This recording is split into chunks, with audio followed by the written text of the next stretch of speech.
વિદેશની જેમ હવે અમદાવાદમાં પણ મોટર સ્પોર્ટ્સનું આયોજન કરવામાં આવ્યું છે। મોટા ખાડા અને કાદવ કિચડની વચ્ચેથી મોંઘીદાટ કારને કાઢવાનો રોમાંચ જોવા મળ્યો। સામાન્ય રીતે આ પ્રકારની સ્પોર્ટ્સ પ્રવૃત્તિઓ વિદેશમાં જોવા મળે છે, ત્યારે અમદાવાદમાં પણ હવે તમે તમારી થાર, ફોર્ચ્યુનર, હાઇલેક્સ જેવી ગાડીઓ લઈને ગાડી અને ડ્રાઈવર બંનેની કેપેસિટી કેવી છે તે ચકાસી શકશો। આ ટ્રેક ડ્રાઈવ માટે ક્રેઝી હોય એવા લોકો માટે અનોખો રોમાંચ પૂરો પાડશે। અમદાવાદમાં મૂડ એન્ડ મેટલ મોટર સ્પોર્ટનું આયોજન કરવામાં આવ્યું, જેમાં 4x4 ગાડીઓની કેપેબિલિટી જેમ કે થાર, ફોર્ચ્યુનર, હાઇલેક્સ, ચીમની જેવી ગાડીઓનું આડા અવળા ખાડા, પાણી ભરેલા ખાડા જેવા રોડ બનાવીએ અને ગાડીઓનું ટેસ્ટિંગ કરવાનું આયોજન કરવામાં આવ્યું છે।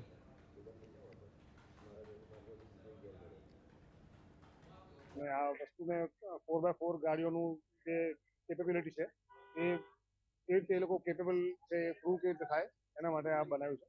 અને તમારી બધી 4x4 ગાડી જે થાર છે, ફોર્ચ્યુનર છે, હાઇલક્સ છે, ડિફેન્ડર છે, ચીમની છે, વી ક્રોસ છે, એ બધી ગાડીઓ અહીં આવી શકે અને એમનું કેપેબલ એ કેટલી કેપેબલ છે એટલે શું એની ક્ષમતા છે એ કરી શકે, એ બતાવી શકે અહીંયા। એના માટે આ બનાવ્યું છે અને આ જે ટ્રેક વિલ બી પરમાનન્ટ, હંમેશા અહીંયા જ રહેવાનું છે। જ્યારે તમારે કોઈને બી આવવું હોય તો અહીંયા it will be open 7 days, તમે ગમે ત્યારે આવી શકો અને તમારી ગાડી અહીંયા તમે ચલાવી શકો।